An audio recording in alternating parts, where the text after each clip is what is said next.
and welcome to ELOSOFUMARTAKES. This is our 289th take, live from the Alec Bradley Lone Star studio of Azle, Texas. I'm your host, Barry Duplessis, as always, and I'm so proud, so pleased, and so privileged to be with you all tonight. It's going to be a fantastic show. I'm so looking forward to having this gentleman back to talk about another chapter of his amazing company that he's had for 5 years, celebrating his 5th anniversary this year. It's going to be an exciting show. I can't wait to talk with him. But before we get to introductions of our guests of honor this evening, we do have to thank the people that make this show possible. And that, of course, is our sponsors. And tonight's show is sponsored by Drew Estate. Drew Estate has done it once again. Following the resounding success of Drew Estate's partnership with Blackened Whiskey on Blackened Cigars M81 Maduro to the Core in 2022, Drew Estate announced the new Connecticut Shade Wrap brand release and shipping of Blackened S84 Shade to Black. The cigars are a passion project between Rob Dietrich, the master distiller and blender of Blackened Whiskey, James Hetfield, Metallica co-founder, singer, and guitarist, and of course, Jonathan Drew, founder and president of Drew Estate. Hetfield and Dietrich worked closely with Drew, a friend of Dietrich's, for over a decade to bring the perfect blend for this cigar. The Blackened S84 Shade to Black takes aficionados on a nuanced journey with its deliciously smooth and inviting blend. Wrapped in a luxurious Connecticut Ecuadorian cover leaf, the consumer experiences of this expression is distinctly different from the original, while still retaining the foundational qualities of M81 due to the Connecticut River Valley broadleaf Maduro binder and Nicaraguan Maduro and Pennsylvania broadleaf Maduro filler leaves. So get over to your Drew Diplomat retailer today to sample your first offering of a Blackened S84 Shade to Black, brought to you by Drew Estate. And welcome, everyone. This is our 289th take. If you are listening to us wherever you listen to podcasts, whether that be on Apple Podcasts, Spotify, Google Play, Podbean, or wherever you listen to podcasts, be sure you download, subscribe, and review today. If you already are a subscriber, do me a favor, hit unsubscribe, because that really helps my numbers. So resubscribe after you unsubscribe. So that's a rule. So do that, and that'd be fantastic. As always, tonight's audio broadcast is always brought to you by Gran Habano Cigars. Honest, compassionate, great cigars. Be sure to download, subscribe, and review today. And without further ado, tonight's guest is brought to you by United Cigars. Smoke one today. Start living united. Mr. Lee Marsh of Stolen Throne Cigars. Lee, how are we doing tonight? What's up, dude? That's a mouthful. You got it all. You did a great job. You ramped it all up. Yeah, man. I think I deserve this coffee that I'm about to sip on. This is fantastic. I agree. I agree. You deserve that coffee. I was exhausted just listening to you. You deserve whatever gets you through. Yeah, man. I've had so many different reactions to my exuberant introductions. Like I've scared a few people. Nah, you hit the switch. I liked it. 0 to 100. That's awesome. Yeah. Jorge Padron. George Padron. I could not believe I made him laugh, because he's like, man, I think I just shit my pants. It was the best. It was probably the best reaction I've ever had. Considering how buttoned up he is, you thought oh man, but that was probably my that's best a change up for you. Yeah, catch you was, off guard for sure. It's definitely for sure. So well, Lee, thank you so much for coming back to the show. I'm so excited to have you back. Take 166 was the first time you and I sat down. It's take 289, man. The time flies. It's been a minute. It's been a minute, man. Thanks for having me back. Well, absolutely. Well, you're already smoking right now, man. I would love to join you. It's been an amazing day, filled with baseball, inside the park home runs, and good times with kids. So that's always good. So, as is tradition here on ELOSOFUMARTAKES, I always ask my guests to pick my cigar for me. So I've got some here that I know you'll approve of. So, I've got the Crook of the Crown Robusto, and Toro formats for that matter, as well as the Call to Arms. I believe this is Corona Gorda, correct? I think it's Corona 6x46. Yeah, 6x, and then the Three Kingdoms in a Robusto format, and then I've also got the one of the latest from you, which is the Yorktown Fleet in a box press torpedo and a Robusto. So, Lee, I know you told me before the show I can smoke what I want, but honestly, man, this is my thing, man. I want you to pick my cigar, and I'll smoke whatever you want. And why don't you join me? I'm smoking the Yorktown Fleet box press torpedo. So why don't you go with that? Sweet, sounds good. I'll light that up. Special thanks to Jay Davis of Blue Smoke of Dallas for putting these cigars together for me. On his way out of town to a pretty swanky time at the Carlito Fuentes 70th birthday party. I know Carlito invited us both, Lee, but we said no, we got to do this podcast. Yeah, we're So just a little bit too busy. Yeah. yeah, so it's all good. But it looked like it was a good time. But thanks to Jay for getting us these Stolen Throne cigars tonight that we get to enjoy. So I'm really excited about this. Um, but Lee, so we were talking about a little bit about just kids. I went to the ball game today with mine.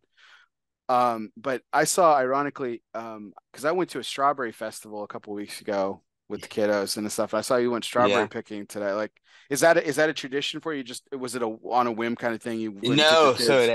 it actually is a tradition. Yeah. So we live in Virginia, right? So we have access to farms and stuff. So every year, it's kind of like the summer is coming. We go pick strawberries. We do the same thing in the fall. We go up and pick apples too, the kids and I. So it's a nice little getaway for the family, quick and easy. Everyone has a good time doing it, and it's always fun, man. My son's a character, so you never really know what he's gonna do. My daughter is awesome, but like if you ask anyone in the Throne Crew, anyone that's met my son, he 100% is Tommy Boy, right? Like if you've seen that movie, he just wants to eat and destroy stuff. Like that's the way he rolls. That's awesome. I mean, that sounds like my youngest. My youngest. I have two boys. I know you have a girl and a boy. I think they're about the same age apart, maybe. Um, because I mean, how much older is your daughter than your son? They're 3 years apart. So my daughter's Okay. 5, and my son is 2. So Remy's about to turn 6 in July. So Yeah, mine are a little bit further apart. My oldest is 8, and my youngest is 4. So, yeah, so um, close. It's yeah, in there close. yeah. No, but I hear you on that Tommy Boy thing, man. My kid's a boulder, man. That kid can run through it. He's insane. He's hilarious, but he's insane. So yeah, we always do the strawberry picking, the apple picking. My kids, they're a weird change of pace for this current generation, I guess. They love being outside, they love being active and kind of going crazy and doing different stuff. So it's always fun to get them out there and watch what they're gonna get into. That's a good thing. I mean, my kids like to be outdoors too. I loved apple picking. That was a thing. That was a thing when we were kids. I grew Yeah. up. Ironically, I grew not ironically, but weird when you think of apple picking, you don't think of this. I grew up in El Paso, Texas, which is far west Texas. It's the where the desert meets the Yeah. mountains, and you're like apple picking. But we would go into New Mexico, the mountains in New Mexico. Okay. Yeah. And that's where they had it. Yeah, the apple picking is always fun, man. But I tell you what, like when you have to carry a bushel of apples out and a kid, it's exhausting Yeah, because they always seem to quit, like, and they want to be carried on the way out. of course. So, and of course, like where we pick up in Charlottesville, which is the mountains, and it's a hike, but it's fun. It's always a cool experience. Yeah, it's all fun and games until they want to leave. Once they Yeah, exactly.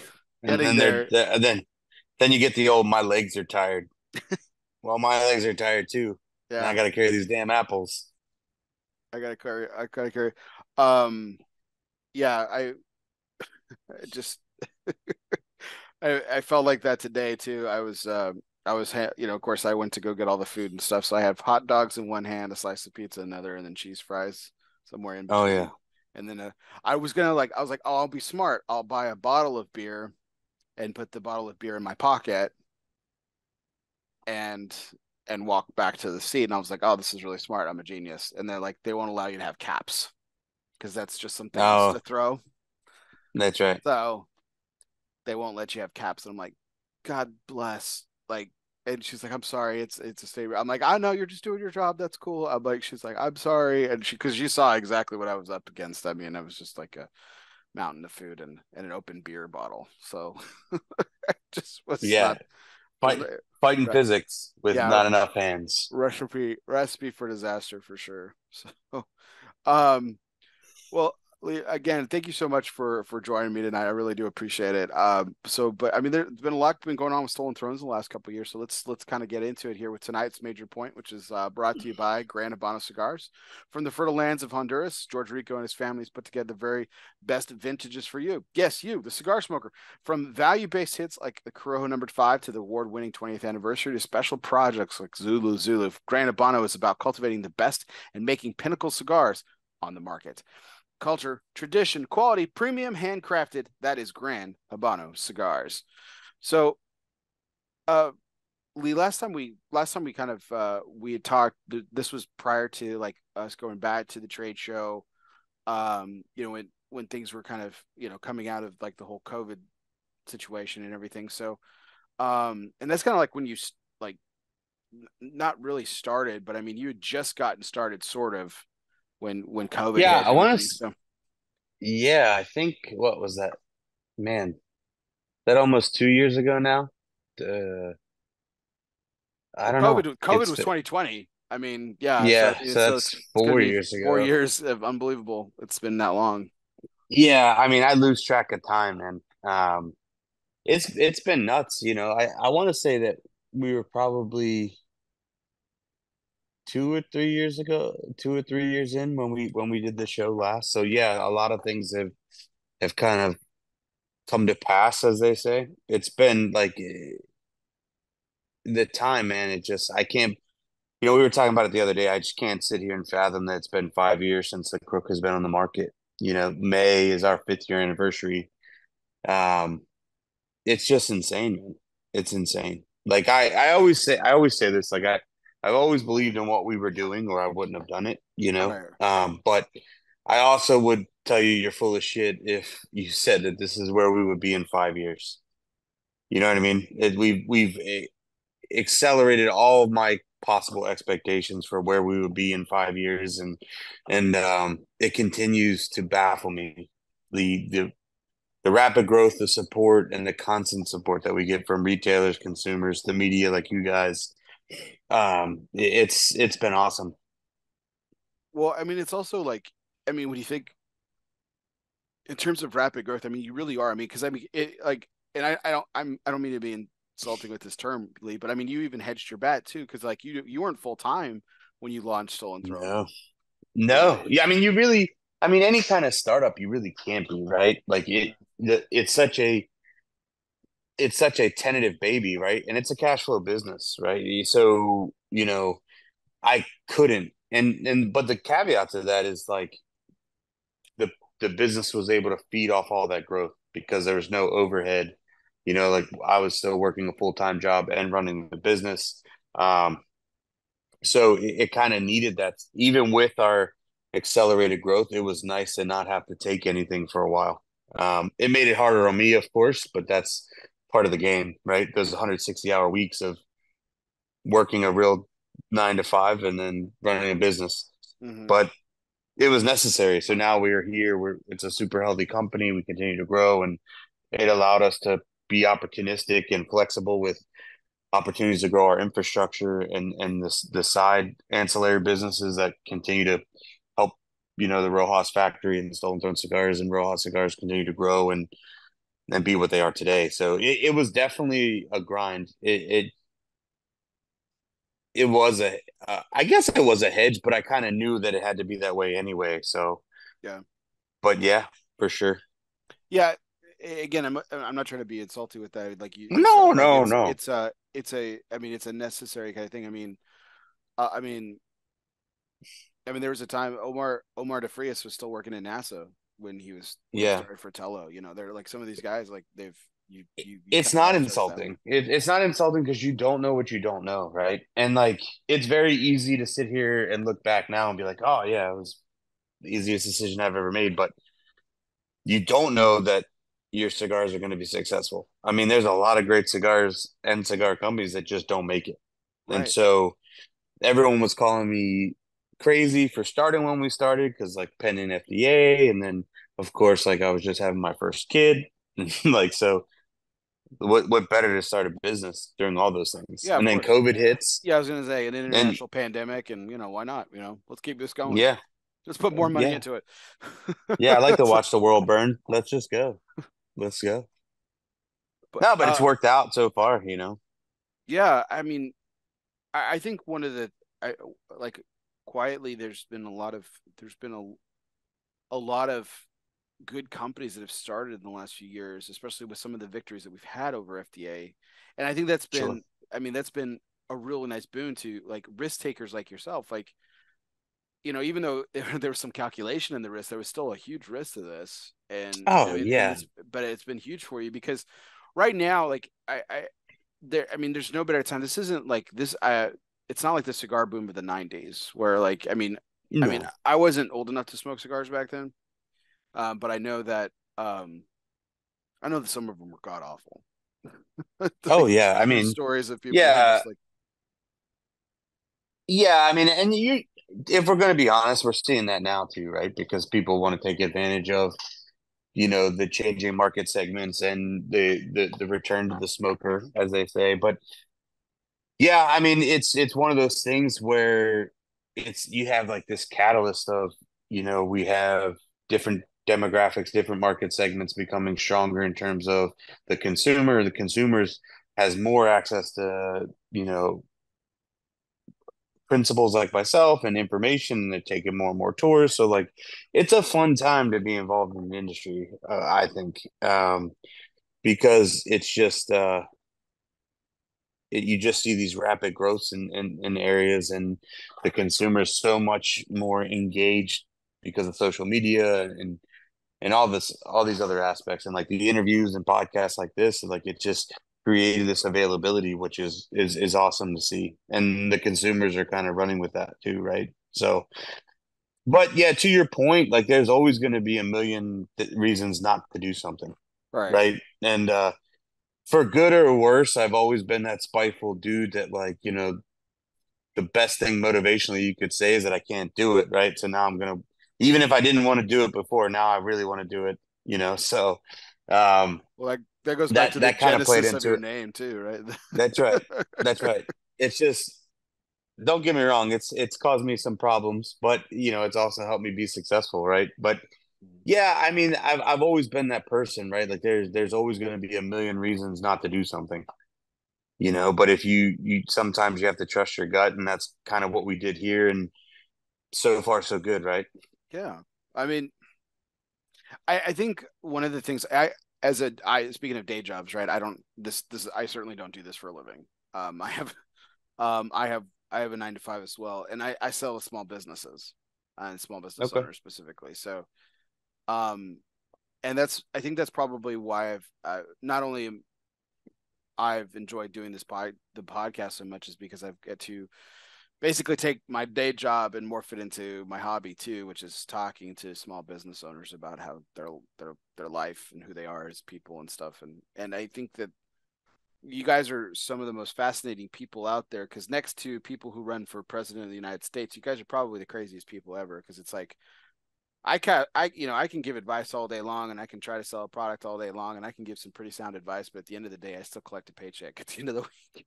I still punch Sure. a time clock. And the um you know not to romanticize it too much, but I mean the responsibility that you hoist on your shoulders as a small business owner, not just to your own family but to other families, is I mean Yeah, I think that is that's immense. the I think that's a big part. And it wasn't too long ago where I saw a meme or whatever, and it hit the nail on the head. Like, to be a successful entrepreneur, you basically have to be okay with living with a certain level of anxiety and stress, right? And it more so as you grow, right? Because like you just pointed out, now it's not just me anymore, right? There's people that depend on a living from what we're doing, and that's important, and that weighs heavily on me, right? Like, it's all from the sale of cigars. So if we stop selling cigars, we can't pay our bills, can't pay the people that are busting their asses to sell the cigars for us, and be out there and support the retailers. So absolutely, it's a massive stress level always, and there's always a certain level of anxiety, whether, and the guys will tell you here that I'm probably a little irrational with how intense I take it, but it's important. It's important. to keep that in perspective when you make choices and how we're running the day to day. I'm sure you're still utilizing. I'm pretty sure you're still utilizing brokers and everything. But like, how big's the team now? Like total size? Because I know it's you and So you have a partner, a co-founder, right? no, so it's just me. We do have some other investors and some other offshoots of the business, but there's five of us now. We have one broker, but the majority of our folks are in house. Oh wow, okay. Um, yeah, and the reason being is like we're big on relationships, right? Like one of the big things that I'm proud about is like, I still have every account I had when we started 5 years later. Yeah. Right. So relationships are really big for us, and having those kind of interactions, like when you were like, hey, who can I get cigars from? And like Jay's like got you covered right there in Blue Smoke, right? Hmm. It's that kind of thing. And that's something we take super, super serious. Like our relationships, like it's not just transactional. We have real in-depth relationships with these retailers that have majority of them have been with us since day one. They took a chance on me 5 years ago, right? And so that's the long game. That's the real genesis of the success is like, we're a partner to the retailer. We actually need them more than they need us, right? It's an Hmm. elastic product. They can find other shit to sell, you know. Yeah. So then when they choose to, back us, and the same thing with the consumer, right? When the consumer chooses to spend their hard-earned money on our stuff, that we don't take that lightly. But I think that that's kind of been at the heart of why we're internal because it's very important for me that the team has that mindset of we're here to support our retailers and consumers because that's how we started. We were consumers. We're cigar geeks at heart, and like that's at the foundation of what we're doing here. You know, Yeah. I think but we do what's have a broker in like Texas and Oklahoma and Arkansas, but the majority of our team is internal. That's cool. I didn't realize that. That's fantastic. I think what's really impressive, like what's really impressive, it has to be kind of humbling, weird, but exhilarating all at the same time. Is like we take Jay for example. Like he's got a pretty impressive humidor, you know. Sure. And there's he sells the daylights out of Fuente, Tatuaje, and like a lot of the more well-known brands. He dominates really really well and does a really good job with that. And but he has some of the really he says he still has room and like I find it like a room in his heart and a place somewhere in the humidor always for like really cool shit. Like just Yeah. really small and just stuff that he really enjoys, I feel like, and stuff. But when you see like your stuff like stacked up against like or where they found a place in really impressive humidors. And I don't know all your accounts, Lee, so I know I'm leaving really great people out. Like you said, they've been with you for five Sure. years, but like Sure. that's gotta be an impressive sight to see. Like when you see your stuff among some of that stuff. It kind of I'm really bad at taking in the moment. Like I've been trying to be better about that. I will say that like the first all moment was like when I saw, our product on the humidor in the humidor that I grew up in, right? At Dan's in Baltimore. Like I literally grew up in that shop. So to see, our stuff in you talk about a massive impressive humidor, right? Like that is a cool thing. I'm not the best at taking in the moment, and I'm trying to be better. But like when you have folks like Dan and Jay and Marvin at our fields when they're engaging with you to bring you in and do business with you, it is we do value that, but we treat everyone the same. I'm always appreciative of folks that want to do business with us, but it does get exemplified in those certain scenarios for sure. Let's dive into that for a second. So I'm a person probably who's probably the extreme of you. I constantly and I credit my father's memory to this that was passed down to me genetically. But I'm constantly like in the moment and recognizing the moment. And I remember the moment and I'll tell you about the moment and then we'll talk about the moment again 3 years from now. And then in 5 years, we'll talk Sure. about it. So why do you think that is? Is it just be is it do you think it's kind of go back full circle to our conversation? Is it like that entrepreneurial mindset that you're always kind of in go mode, or like what Yeah, is it there? I definitely think it's that part of that. Like I'm so busy working on the next thing, right? Like keeping things going because when you're small, you know, we're nonstop, right? Like we have a large footprint for a small boutique company, but like the company itself is still very small in terms of manpower, right? So it's all hands on deck all the time. And I think that's kind of just like my personality when you talk about being passed down. Like my we always joke, like this is the saying around here because I told all the guys the story about my grandfather. Like he would always say, "Congratulations for doing the shit you're supposed to do. You're supposed to work hard. You're supposed to do things the right way, and you're supposed to kind of get up every day and put your best foot forward, right?" So I think that's like obviously that's a little cliche, but it I guess that's kind of wrapped into that as well as like we're always moving 100 miles an hour, right? There's always something to do. There's always another trip to take. There's always something that's got to be tended to. So I can't afford to waste time. You know what I mean? But it is important to reflect, and I've tried to be better. And a story on that, like, I think it was last year. Like, I completely forgot about our anniversary. And Josh, our chief of staff here, he runs the humidor and the warehouse. He was like, "Oh, by the way," like, we were like, through the day already talking through a bunch of stuff. He's like, "Oh, by the way, happy Cook Day. This is the 4th anniversary." And I'm like, "Oh shit, you're right." So I just think it's just the mindset of like, there's other shit to do, you know? Right. I mean, does that make it difficult on the personal life too? Because I mean, I'm a family man too, so I mean, I get that. There's a lot, you're It does, I've gotten better about, creating because the problem is when you're an entrepreneur, it's very easy to work the entire day away. And when you have kids and you travel on top of that, like you kind of got to find a way to make it work. So I've created a way to make it a quote unquote real job. So, when I'm home, when I'm here in Virginia, I try to be home when the kids get home from school. I try to make sure that I'm there and I am present and in the moment when I'm doing those things, right? So I go out of my way to, not miss the extracurriculars and all that kind of shit just to make sure that because you do, I mean, it's terribly difficult when you're building a business and you're traveling all over the world to make that happen.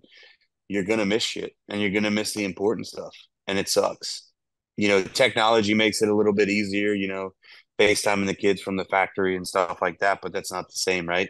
So right. it's about being in the moment and being present when you're there, and I definitely make an effort to do that with the kids. I try to create a structure because that's the hard part, right? Like if you talk to anybody that runs their own business, it's very easy to piss away a day, right? Because you answer to yourself. You're the only person that can dictate what things have to get done and if you're going to do them. You For know, sure. and then we made a terrible mistake of building a great warehouse with a great lounge where we piss away many hours watching TV, bullshitting, whatnot. But it is to your point, it is hard, and it's kind of like making myself stick to a routine of getting out of here. And the guys are really good about that too, about kicking me out of here and making me go home. That's good. Um, That's yeah, good. for sure.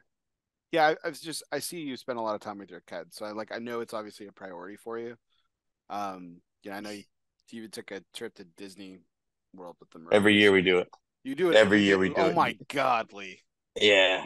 Yeah, it sucks. But I love it. Like Ah, it's one of those things where it wears me out, but it's worth it, right? it's Because worth it's it. always yeah, it's always worth it, man. Because when you do anything you do with your kids, the pure excitement and joy that they can bring back, right? It's like and I'm sure you remember this, the first time you have a Christmas with a kid, Hmm. you're like, man, this is way better than like, Thousand percent. Yeah.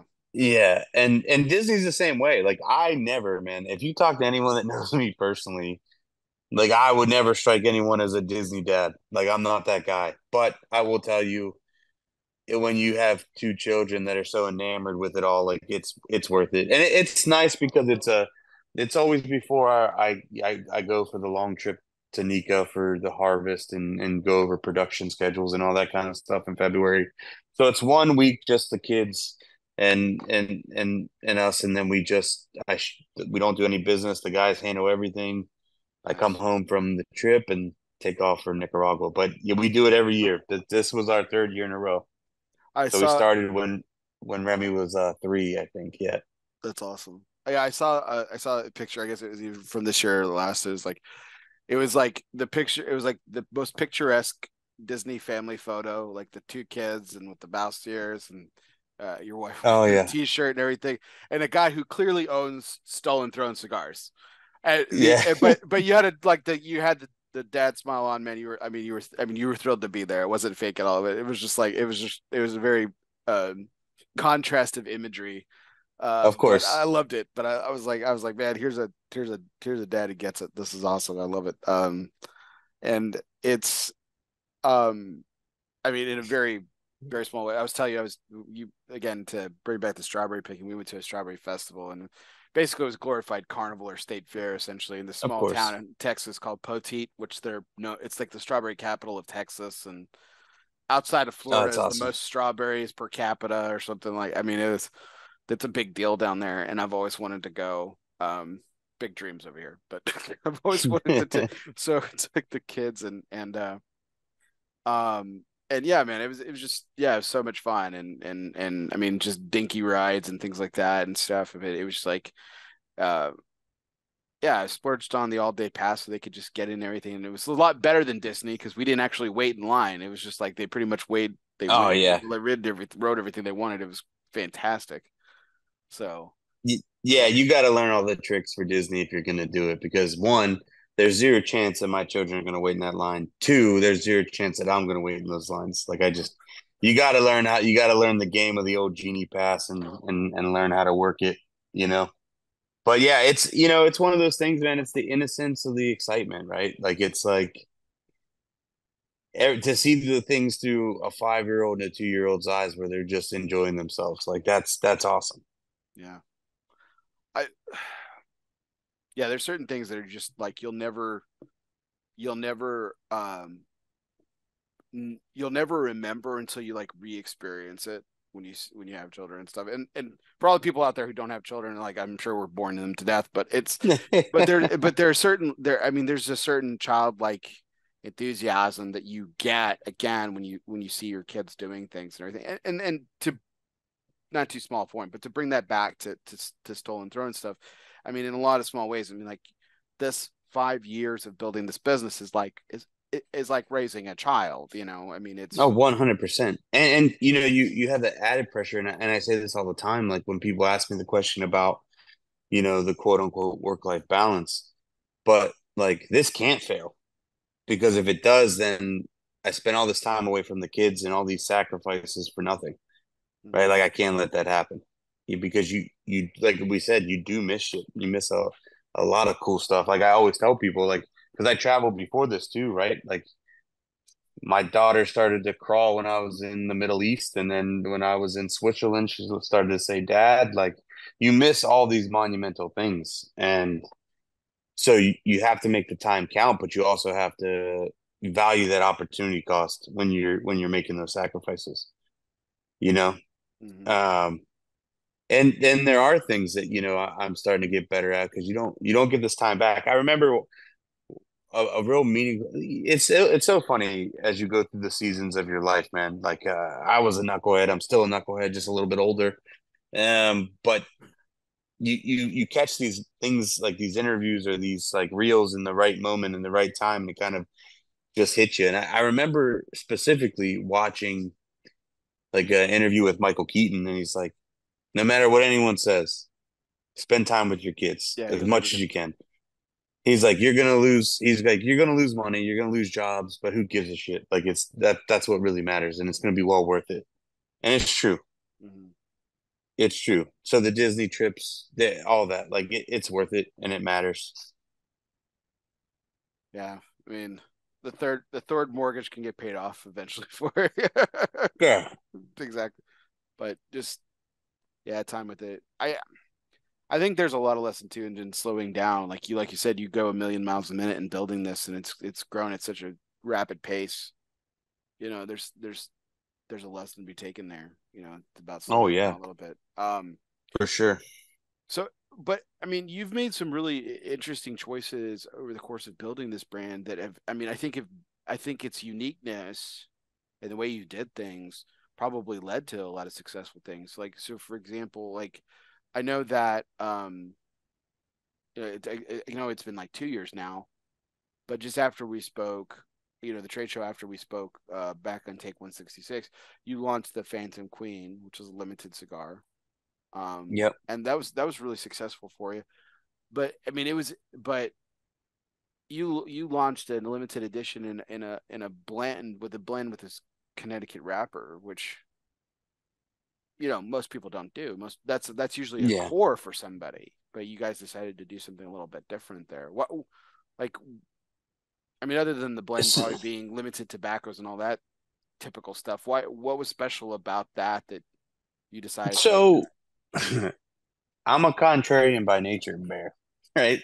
So, 'cause it's like one of those things Don't where tell you can one, do it.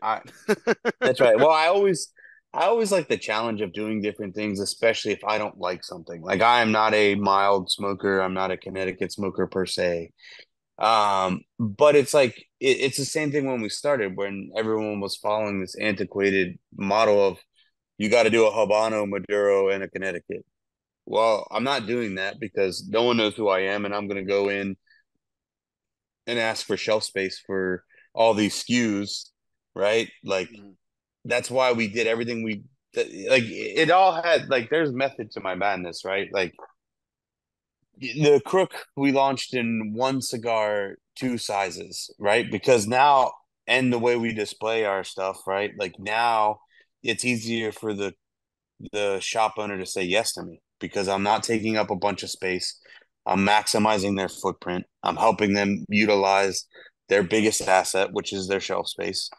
And I'm not doing it by just peppering them with SKUs and different varietals of random things, right? Like it's curated, it's thoughtful, I've taken the time to develop the product. And so, but the creative aspect of it is whether it is, short run tobaccos or just different kind of switching the pace up to do something different. That's the exciting part, right? And that's the kind of to kind of go against the grain a little bit, and it was the challenge of it all, right? Like making a Connecticut that we could smoke and we enjoy smoking. That those are the kind of things that we look to do and kind of surprise people and keep people guessing, but also make it fun, man. Like variety is the spice of life, right? And being a cigar nerd at heart, like you don't want the run of the mill shit over and over and over again, you know? Um, so it's always those things, and like sometimes I just get a wild hair and chase something for a bit, and we'll see how it goes. Yeah. I mean, I kind of saw that kind of coming. Not that I guess your first limited would be a Connecticut, but I kind of saw that explanation coming from because I remember from our conversation last time you talking about you being a contrarian and stuff, and I think that kind of followed suit with. I mean, if you're gonna come out with big bold cigars and you're like, hey, we're gonna do something limited or special or different, well, it's got to be different. You Sure. can't say some it's not gonna like, oh, it's gonna be different, and then it's like something or a spin-off or a variation, a variety of the same thing. So it totally made Yeah. sense a lot of ways. And Um, I think that's a weird part too about, when you come from a traditional business aspect and then come into something like this, which is more of an industry of interaction and kind of, personifying your own journey, right? That's what we always say. It's like Stolen Throne is our journey through tobacco and cigars, right? So like what's the first rule of business is you're not the customer. But then like if I'm making cigars that I'm not going to smoke myself, like how can I expect you to buy it? right. Right. So like I'm not that guy that's going to make something because, oh, here's a part of the market that likes this, but I'm not going to smoke it. Like if I'm not willing to smoke it, I can't sell it because then I've kind of just like bastardized the whole ideal of what we're trying to achieve and who we are as a company, as a brand, right? Well, I think that's what makes I think that's what makes good cigar people or good to blenders or good tobacconists good at their job is they're able to they've had experience in different areas or they've seen different stuff and stuff. So like when someone like you comes along and says, "Hey, this is what I like to smoke. This is what I want to build. This is what I want to do." They can provide that for you, yes, per se. But when it's time to grow, it's time to expand, it's time to branch out. They've got the know-how, and they've got the experience to kind of to act as that kind of guidance or that go-between as well too, which is really Sure. nice. I think what's interesting about Noel, I think his recent success, and I'm going to quickly clarify this because the word I'm going to use might come across poorly, but I find it very comical that everyone talks about Noel Rojas and they talk about his this small gauge cigars and all this other stuff, and I was like, man, does nobody remember Guayacon? Because I sure I as know it. fuck do, and those Or cigars were Sabor de great. or Sabor de Esteli. Like Yeah. Sabor de Esteli is like one of my favorite cigars of all time. Yeah, like no, I mean, but I think Noel's been really good at reinventing himself and kind of learning on the fly, right? And Hmm. I always value that about him. And when we first started working together, we have a very deep partnership, right? So with everything we're building and the things we're doing, um, I always appreciated how open he was about mistakes that he had made and things that he would have done differently, and him guiding me like, don't do this, like do. So, but it is kind of funny, like, he's been making cigars for like 10 years, man. Like he's been around for a minute, and it's like, but he's also kind of because like when we were working on the Crook, he was like right in the midst of like redeveloping the Rojas brand, right? Hmm. So like this all kind of started at the very same uh juncture. It's like the serendipity of us kind of coming together at the right moment, right? Um, but yeah, you're right. It's kind of funny. I'm like like Guayacon, the Rojas Reserve, and Sabor de SLE, like those were bangers, dude. Yeah. Those were bangers. I You know? I still have a couple boxes of Guayacon. And I'm not a big gauge guy. Like that's the even funnier part about it is I'm Yeah, not a big gauge smoker at all. At me all. neither. Me neither. And Me neither. and that's what I remember and about it. And funnily enough, not that his newer stuff is not good. I I I I really love Qui-Gon more. Like I love that blend. And those cigars. Well, I mean, it's the nostalgia of it too, right? That Yeah, adds to everything. of course, absolutely. Um, so speaking of nostalgia, great segue, and I didn't even put that in your head. But I thought your latest release from this past trade show, like I know it's kind of weird because we just had one and we just had one. So going back to the summer one, you released Yorktown Fleet, which is what we're smoking. Um, Correct. and this was I mean, for me, I'm the history guy, so I mean, this was a really I really I was like, I've got to hear the story. This is really great that someone used that name. I loved it. But it's kind of an homage to where you are now having your headquarters, right? So Yeah. Yeah, so I get this question a lot of like create the creative aspect of like how we come up with the brand, like the blend development in terms of like naming it, design, and to be honest with you, they just kind of happen, right? Like I just kind of spitball stuff as we're developing the blend or have a blend direction, and it kind of comes together. But I always, with what we were doing, I always wanted to have something that tied back to, our roots here in Virginia and Yorktown. I mean, I don't think people realize like how meaningful Yorktown is, to the foundation of our company, no, our country, right? And so, and then you add on top of that that like, it's where we live is about 90 to 95% military, oh, that's right? Like right. I have Yeah, makes two sense. people on my staff with, military ties and, um, and three, if you include old Ferrari Jim, my daughter's godfather who works here, and he's a Navy vet as well. So like it was one of those things that kind of just came together. Um, and I wanted to kind of pay. homage to everything that's happened here. Plus, with the I guess the for us moving into like a real big facility and like having a warehouse and having a home base and the throne room HQ, like, so all that kind of coming together in Yorktown just kind of seemed like the perfect fit.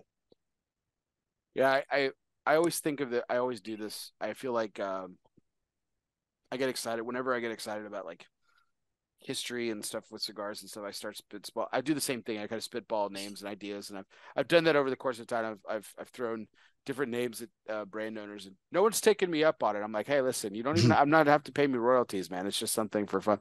I thought if you ever wanted to do a spinoff of if you ever wanted to do like a special edition of like two different versions of Yorktown of Yorktown Fleet or something like that in like a single box limited edition, you could do the commander of the Battle of Yorktown on either side. So you got the Cornwallis on one side.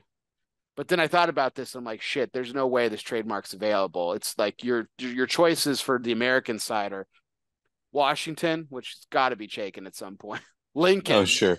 who is Washington's second command, Benjamin Lincoln, not Abraham Lincoln, for Yeah. people out there who think I'm retarded. But Henry Knox, Alexander Hamilton, um, Lafayette. Yeah, you could. I Lafayette. mean, yeah, you could do. Yeah, there's a lot. That's actually a really good idea, but I think you'd have to go through the wormhole of It's like trademarks and see what's available, go down the list of which is it's just a painful part of the process, yeah. But that is a good idea. One there's That's got that's a here's a commander from the colonists that surely isn't taken. Moses Hazen. Surely that's not. I mean, like basically there yeah, was sure. he didn't do much after the Revolutionary War, so it's fine. Like I think he's good. I think that trademark is good, but like I mean, and on the British side, like who cares? But like nobody knows who like Charles O'Hara is except for people who like grew up in Yeah, Virginia probably and know the details of the Battle of Yorktown and stuff. I knew you grew up in Baltimore too, so like we're gonna get to yeah. Baltimore trivia here in a little bit because Oh boy. I think the city of Baltimore is also fascinating. But going back to the brand with your so I'm smoking this and this and actually this is actually my first time smoking this Vitola. Oh, nice. I haven't had this Vitola. I've had the blend, but we were talking a little bit about your kind of unconventionalness with the Phantom Queen, right? Being a more milder cigar, and I was little quote fingers. Um, but I find this to be even milder than the Phantom Queen. I think this has, I mean, you've got the Crook, which just really one of my favorite cigars. I really enjoy that cigar. Um, and I mean, I buy boxes of that. Um, but this has got a nice mildness to it. I mean, and Yeah, I it's think it's really very more pleasant. the I think it's more about delivery, right? All of our stuff is medium plus, but the it varies in terms of the delivery, right? And our longer formats tend to have more of your transitions and kind of your finesse to them, whereas like they're not melting your face or getting you right into it, right? Because I always say like I like just like when I'm drinking, I like to know I'm drinking. I don't mix drinks and I don't put ice in my bourbon. Not to say if you do, whatever, because I like to know I'm smoking a cigar too, right? Yeah. But I always say like I like stronger cigars, but it's got to be enjoyable, right? Like one of my biggest pet peeves, like to coincide with food, is like I hate those hot sauces that are hot just to be hot, Mm-hmm. It's right? painful Like just to that's be not painful. enjoyable. No, it's not. Yeah, it's not enjoyable, right? 1,000%. So it's the experience, right? If you think about it in a very like rudimentary way, like that's 45 minutes, hour and a half, someone's trying to escape some shit, get away from the real world for a bit when they're smoking cigars, right? So it's like you want to enjoy that time. If not, you just wasted an hour and some money, right? So, and we're talking about how fickle life is with time. So, it's got to be enjoyable. So, yeah, I mean, especially coming after the Three Kingdoms, this might kind of sit on you a little milder, but it's it's full of flavor. It's a super unique cigar, Mm-hmm. and I really enjoy it. It's been one of the cool projects to see because it is probably one of the most unique cigars we've ever made, especially in the regular production profile because it's so different than everything else that we made, and that's kind of been my goal, right? I want the experience to be different every time you come around, with a new product. What I really like about your selection too, Lee, and this is kind of becoming a lost concept, is like you can enjoy. I mean, and like make no mistake about it, Stolen Thrones isn't. I mean, it's as boutique as they come. I mean, you're like you said, you're a 5-person operation.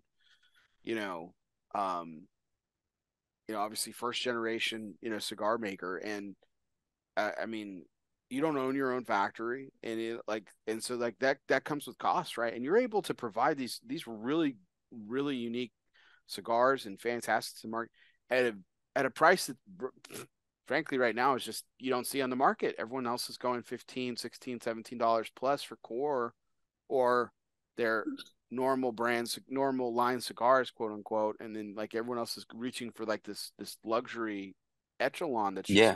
that's just going crazy right now.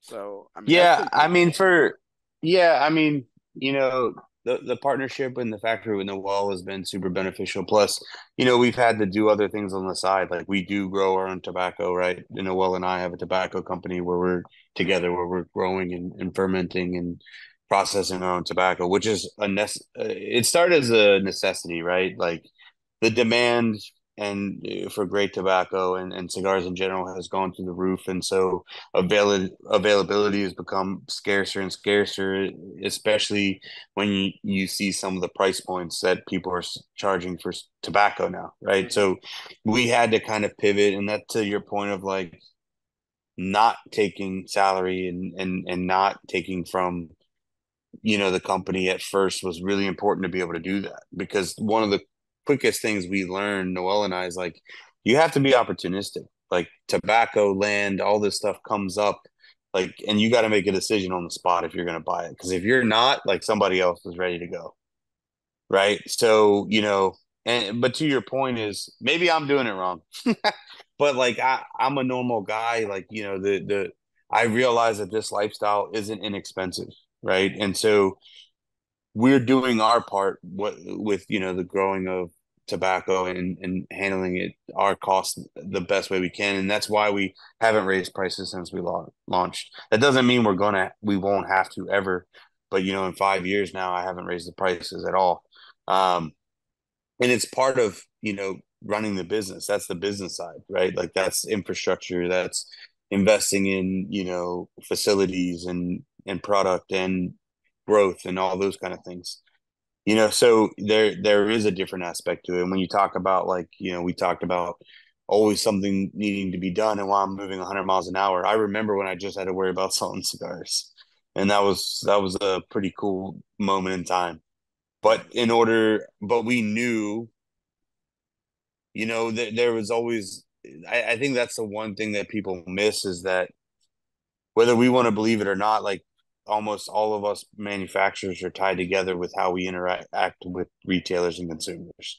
Like the one of the quote unquote smears on the boutique side is fly by night organizations or people that don't know how to run a business and handle inventory and do all these things. And like, that's all the stuff that I was hearing when we were getting started. I mean, some of our largest accounts didn't want to work with us. And it's not because of us or, anything they felt about me or the product, but it was because they wanted that sense of trust and understanding like, hey, this person's going to be here for a while and like be able to fulfill orders and you can't blame a retailer, right? We talk about Right. elastic products, but like when the retailer, like the worst thing that you can do is get some of his regulars hooked on a cigar that he can't get anymore, Yeah. right?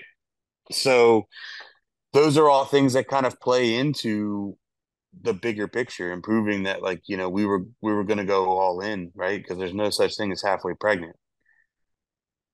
So you either are or you ain't, Right. right? So that's kind of where that kind of came from and what we've been driving at ever since. Yeah. I mean, I think yeah, it's been really great to see a very different approach. Like I remember, very vividly. There's been some brands, like you said, that have come and gone, in my time in cigars, which is now, I can't believe I've been smoking for 20 years now. And It's weird to say, right? yeah, it really That's weird is. to say. The brands that have come and gone, and the brands, like, you kind of, like, in retrospect too, like, you see, like, oh, that was a mistake, and or wow, that you thought that was not going to happen, that hit, and it did, and it worked Yeah. out. Um, but it's funny because we're talking about Noel, and I know he was in a small way he was associated with the brand for a long time, but like I go back to Ezra Zion's roots, and when they started, and this was at the time, and this was over 10 years ago now, which is crazy to say too, but they launched with like $13-14 cigars, which was, like, at the time, like, you might as, like, it'd be like saying today, like, I'm starting with a $25 or $30 cigar. Like, there are Yeah. brands that are doing it, and you're like, man, I've seen this before. And then they kind of started scaling back, and then they kind of reinvented themselves and things like that, and they're still around today in a very much different capacity. But like, I look back at that, I'm like, man, if they had done what you did, like, some of the, like, I still, like, I think the Reagan or the All My X is, like, were two really, really, really good cigars that they had. Oh yeah, the Reagan and the All My Ex's Maduro is Yeah, phenomenal. Yeah, yeah, they're great cigars. yeah. And Yeah, if and they, I've known Chris and Kyle a long time. I've known mhm, them a long time. You're right, but it's one of those things where you don't know what you don't know, mhm, right? So the unknown unknowns, and like it's a massive risk, man. It's a massive, massive risk. It takes time, effort, and money, and and sometimes it's what's your level of risk? Like, what are you willing to do? And like, even me, like I'm not afraid of risk within reason, right? But at the same time, nothing's in a vacuum. So the tobacco thing started. Yeah, we have a company now, and we're doing some fulfillment. But to be honest with you, like the whole nature of it was to keep the factory going, right? right, Because the crook took off, and then I had 6 months where I didn't have tobacco. And like Noel and I sat down, and I'm like, this can never happen again. Like I'll be out of business. This can never happen again. So whatever it takes and costs to kind of keep this momentum, like we just have to do it, right? Like it's a must, right? And so there's some people that, for whatever reason, maybe they don't have the opportunity or they don't have the appetite, but it is difficult, right? And it's not something to take lightly for sure. And I think that that's kind of the thing that, like, I always have like in industry friends of mine that say, like, I really get tired of hearing that you're an overnight success, because and I think that's true to a point, but like I don't really get too caught up in it. Yeah, you see like this come out of nowhere in 5 years, but like there was 5 years before that where mhm, I was just learning, like consuming knowledge, planning, thinking shit out, taking trips, taking tours, learning from people that are offered time and information, right? So I kind of knew that to do this, like there was going to be a big ask from me, both financially, time wise, all these things. Like so, but I don't do anything half assed. So if you're gonna do it, you need to do it. But you're right. I mean, if there was potential for other people to do what we're doing, and some people are doing it, but I think it's risky as it is to start a business, and even more so when there's pending regulation and you don't know what's what in terms of volatility and logistics. If you have no experience in supply chain management, then you're going to try to run a business split between the United States and Nicaragua, like it gets even more compounded, right? mhm. So it becomes one of those things where you shoot your shot in the moment and you make the most of it, right? And like that's kind of the thing, is like I get this question a lot, like, oh, I want to do what you did and I want to kind of start my own business. And I always tell them, I said, go for it. I said, but be understanding of what that really means, right? Like, and I never thought that I would be the guy, because I hated it when people told me, they're like, oh, don't do it. Don't make cigars. But I will say it's definitely harder for someone to start now than it was when we started just 5 years ago. Well, it's been like seven, but on the market since like 5 years ago because of sheer things like demand and cost. I mean, to walk in off the street to a factory now and make a cigar is it's so exuberantly more expensive, which means that you're gonna enter the market at such a higher price point with no brand recognition and no brand value. Like it doesn't mean it can't be done, Hmm. but it's going to make it more difficult, and you got to be willing to bust your ass. And I think we were talking about Ed, and Ed says this all the time. People see the perks, they don't see the work. Right.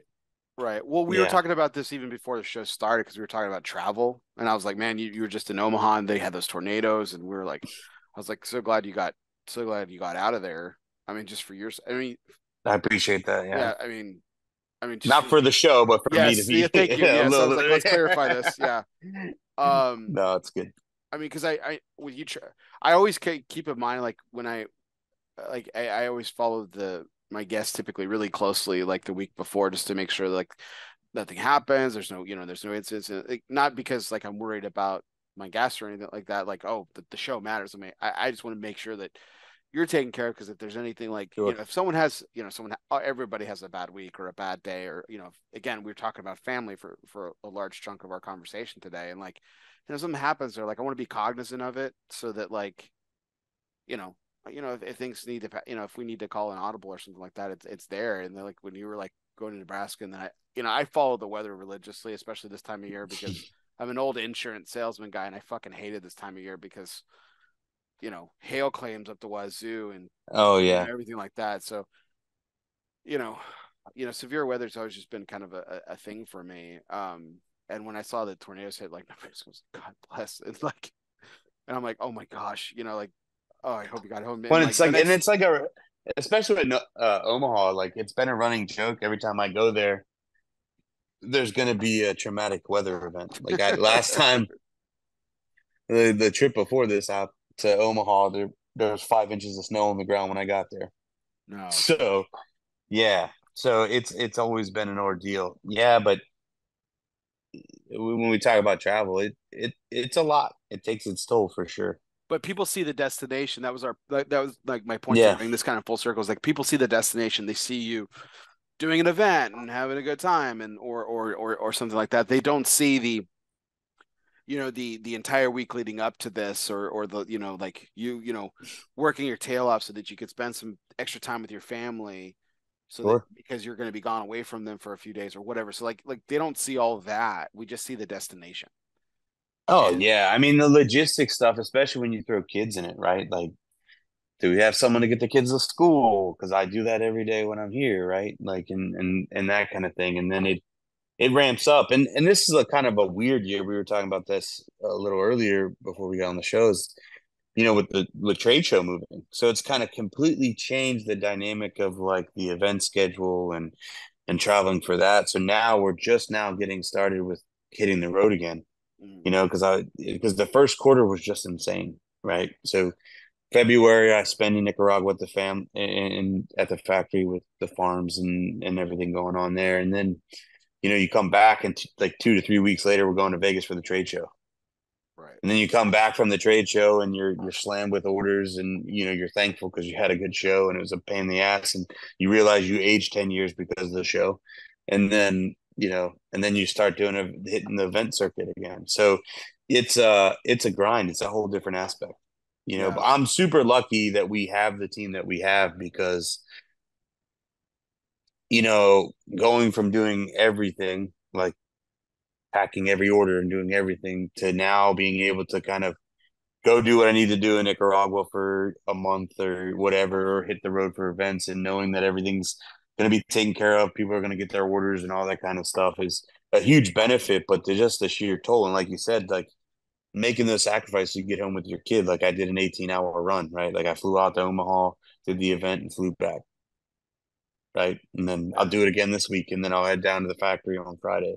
Jeez. So, That's well. I'm gonna but come we back to. try to Go go ahead. ahead. No, Sorry. please. No, please Now we finish. try. We've tried to do it in a way to where we can now like kind of do it in chunks because I don't like being away from my kids, and I don't like the guys being away from their kids either. So we try to do it in clusters, where you hit it pretty hard for a while, and then you're home for a while. Because to make sure that we're big on family first here, right? But that it does take its toll for sure. Yeah, I want to come back to a couple of things because obviously there was a pretty big announcement at this year's trade show with the fifth anniversary. So we're going to talk about that. And then I want to talk about my experience with the Yorktown fleet here when we get back to this. But let's go ahead and transition to one of our fun segments, which is, of course, our presidential trivia segment. And we're going to do a little Baltimore history, too. On top of that, it's kind of a bonus just because I think the city of Baltimore is one of the most fascinating cities in our country. So this, of course, is brought to you by United Cigars, featuring La Giana Havana. Speaking of anniversaries, celebrating the 30th anniversary this year.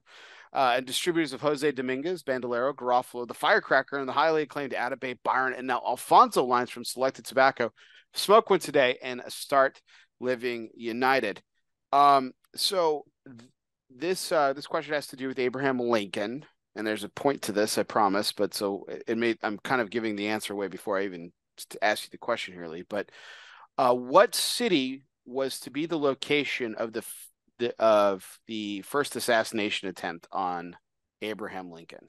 So there was a plan put in place, and the assassination was supposed to take place in this city, and it was the first known assassination attempt on Abraham Lincoln. Was it A, Chicago, B, Washington, D.C., C, Springfield, Illinois, or D, Baltimore, Maryland? It was Baltimore, Maryland. It was The Baltimore, Maryland. Yeah, the Baltimore plot, man. They still say they it's an were alleged attempt, but it was it like I've read a collection of books on it, man. It's one of the most fascinating stories.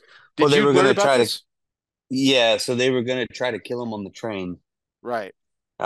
Yeah. So I thought that they proved it, right? Because didn't they prove that there was they bought tickets and they were going to be on the same train? You know? Yeah, I mean that was the whole premise. Like that, yeah, I mean they were on the train. They had the tickets, they were on the train. Like this goes way back. Yeah, I they were on mean, the B&O. yeah, they were trying to get to um that it was the actual trip that was taking Lincoln to his inauguration. Um Yep. and the this is before there was actually Secret Service. Um Yeah, I think that that's kind of like the most perplexing thing. I don't think a lot of people realize, and I didn't realize until I learned it as well. Like you used to be able to just like walk into the White House. Like you mhm, used to be able to just kind of because it was paid for by you, right? The taxpayer. So there was no Secret Service. There was no kind of like protection, if you will. Like I think he had like one private security guard. yeah, The only reason I know that is because I started watching that Manhunt show on Apple TV about right. the assassination and pursuit of John Wilkes Booth. But yeah, no, they were gonna try to assassinate him on the B&O Railroad. Mhm. Well, yeah, it was the Alan Pinkerton, who's the founder of the Pinkerton National Detective Agency, which is kind of like the predecessor to this, what became our Secret Service and everything. He was the head of security for this trip and everything, and he was really strategically placed, and he had gotten some intelligence on this happening and all this other stuff. So it was it it got foiled before it was even attempted. There was no smoking gun. There was nothing. They just were able to put an end to it, thank God. But it was, man, it's one of those trysts in history. Like I kind of go back to things that, like, man, I mean, how different would the Civil War have looked? Oh yeah, Like how for different sure. would have, like, slavery, I mean, these are, I mean, some pivotal moments in history happened in the 4+ years of the Lincoln presidency.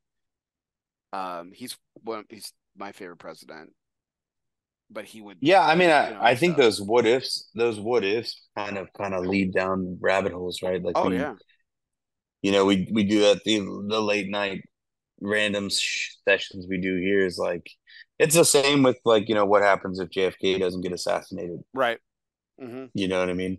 What And happens there? the Well, the my favorite one is the and I threw Chicago in there as a kind of a throwaway. My favorite one is there was an assassination attempt on Franklin Delano Roosevelt as he right before as he was taking like it was his as he had just taken office, and the would-be assassin ended up shooting the mayor of Chicago because his chair was wobbly.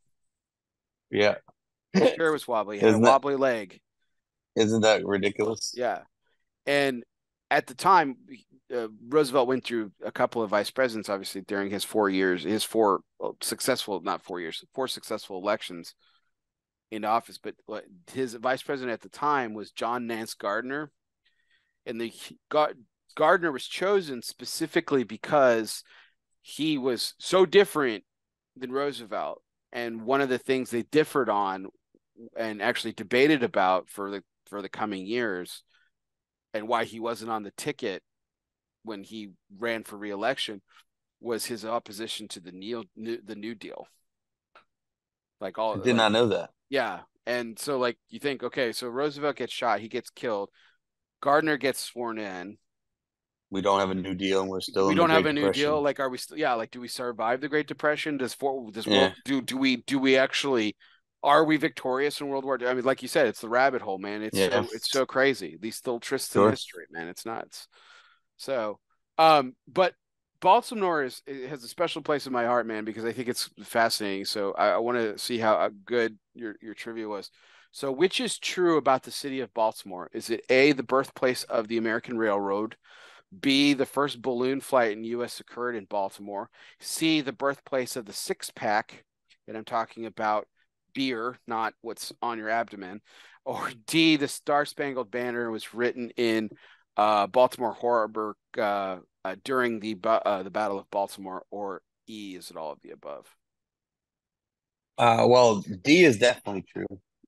I don't know about the rest of them. Francis Scott Key wrote the Star Spangled Banner while he was a captive on a prison ship in the harbor. Mm-hmm. Um, but I don't know that it's the. I mean, Natty Boh was a thing, so maybe it was the development of the six pack. I don't know, but I definitely D is true. D is definitely true. It is the birthplace of the six pack. The answer is all the above. So it's the Really? birth, yeah, it's the Wow. birthplace of the six pack, the birthplace of the American Railroad, and the first balloon flight in the United States actually occurred in the city of Baltimore too. Wow. Yeah, Wow. I mean, to your point, I mean, Baltimore was a very, very pivotal city for a long time. yeah, major For a port, long time. major I port. mean, even now, I mean, that's what makes the tragic bridge collapse such a big impact because I don't think a lot of people know this. It's like the third biggest port in the country. Hmm. Um, and a shit ton of business goes through there. And at one time, I mean, I can just tell you from my family's perspective, I mean, at one point you worked at one of three places. You worked at Sherwin-Williams, you worked at General Motors, or you worked at Bethlehem Steel. Like Bethlehem Steel was in Sparrows Point was like the largest steel mill on the East Coast, Hmm. and And everyone it thought was its own Pittsburgh. city. Yeah, Yeah. everyone thinks Pittsburgh is the steel city, but yeah, absolutely Uh, no, I mean Bethlehem Steel in Baltimore was even after multiple downsizes was still the largest steel mill on the East Coast. crazy. Um, yeah, so it to your point, yeah, and all the pivotal battles there as well. Like there's a lot of history. Um, and it was a socialite town for a long time as well. Edgar Allan Poe's buried there. So it's a cool town. I'm obviously biased because I'm from there. Um, but yeah, that's interesting. I did not know that it was the birthplace of the six pack, but I'll be honest with you, I'm not surprised. Like it tracks when you think about it. That's cool. Yeah, Hmm. there's some fun stuff. There's a lot more stuff. It's actually the birthplace of Babe Ruth too, for all you Yankee It fans out it there. is. And what they will tell you is allegedly, I've never been able to confirm this, but allegedly they say that home plate of Camden Yards is on the exact spot of where Babe Ruth's childhood home was. That would be super cool. That'd be Now super the cool. museum is now out in the outfield, right? But the Babe Ruth Museum, but they do say that Camden Yards, the home plate, is on the top of where his address was. It seems a little bit too romantic to be true, but who knows? That'd be pretty cool though if it was. That's pretty awesome. I well, Baltimore was actually the team that signed him originally to a professional contract. He never appeared in an Correct. Orioles uniform or a Baltimore uniform because he was traded to Boston before he made it to the majors. Um, Yeah, and they weren't the Orioles. yeah. They were the St. Louis Browns. And then they came back in '53 to become the Baltimore Orioles. Mhm. So, really fantastic city. I've just so much history which comes through, which is nice. Well, that's cool that you're from there and stuff. Do you miss it? Yeah, I mean, yes and no. I will say that the one beef I have with here and where we are in Virginia is like the lack of the cultural districts, right? You know, like you miss Little Italy and you miss being able to go down in cultural districts and all the homegrown restaurants that have been there for 30, 40, 50 years. Like, our pizza spot's been open since 1965 and everybody in my family is eating there, right? Here, because it's so transient by nature because of all the military, you don't really have that. It's not to say there's not good restaurants here, but you don't have that depth of history and tradition here Mm, because people are usually never here that long. that's yeah. I mean that's something I never even thought about because you think of like, oh, you think Virginia. I mean, there's got to be a lot of great stuff that's been around forever there, and it's Oh because yeah, it's so close. when you're up in Williamsburg and and Richmond, the older cities, that's definitely true. But down here in the seven cities, Newport News, Yorktown, Virginia Beach, you just it's just very transient, right? Because every 4 years, 2 to 4 years, you're getting a crop of new people. That's that's true. I guess that's crazy. Well, I know we took a steer into Baltimore history as well, but this was our presidential trivia segment, which is always brought to you by United Cigars, featuring La Giana Havana, celebrating 30 years. Distributors of Jose Dominguez, Bandolero, Garofalo, the Firecracker, and the highly acclaimed Atabey, Byron, and now Alfonso lines from Selected Tobacco. Smoke one today and start living united. Um, they just United Cigars also just released their. I really want to give another nod to this. I mentioned it last time, but they just shipped their Gold Star limited edition cigar, which actually supports veteran charities and stuff. So I That's really, awesome. really, and I smoked the cigar too, which look, their sponsor and everything like that. But that cigar was freaking good, and it was like my seventh cigar the day at the trade show. And yeah, the humidity was a lot better than it is in the dead of summer, but it was still Vegas, and that cigar still Oh smoked yeah, fucking banger. Like it was great. Um, that's awesome. but it's honoring Navy SEALs. Um, and while I'm a son of an Army veteran, I'm very partial to anything that supports veteran charities or honoring veterans and stuff. So like the Gold Star Limited was something I was really excited about going into the show, and it's hitting stores now, so check it out. Um, but to get back to the trade show again, like you said, the quick turnaround was really interesting. Now this kind of frees up your summers. So from a parent perspective, I know we've been talking about kids a lot. Like this means you get summer with your kids now without Oh too much yeah, in the way. yeah. Oh yeah, there's going to be a lot more summer events for sure. But yeah, it's kind of interesting to kind of have like a quote unquote open summer where you're not worrying about going to Vegas for a week Right. in the middle of it. But yeah, it's definitely been an adjustment with the switch. I mean, the show was great. I'm always, like I told you, I'm always kind of blown away by the support that we get from retailers. But yeah, it does kind of switch up. Like I was like running ragged the quarter 1 because you got all this shit to do before you go to Vegas, and then you kind of get that breath of fresh air. Like you get back, you ship all your orders, and then you're like, okay, I can chill for a second. Like so, it's interesting. So speaking of the show and everything, with this being the fifth anniversary, you guys launched a celebratory cigar, marking the milestone. This was kind of the year of the milestone. There were a lot of cigars. You're smoking it right now, the new Corona size for Crook of the Crown. Um, so what made you decide on this particular Vitola to honor the fifth anniversary of your company? Well, I didn't want to do anything about me or like, Stolen Throne is general. Like I kind of wanted to focus more on like the cigar that started it all, right? Like the Crook was just kind of this thing that kind of came out of nowhere and like became it just took off, man. I always tell people like when we started the business, like my idea was like, man, I'd be really happy if I could sell 20,000 cigars our first year, right? Because that's not a lot.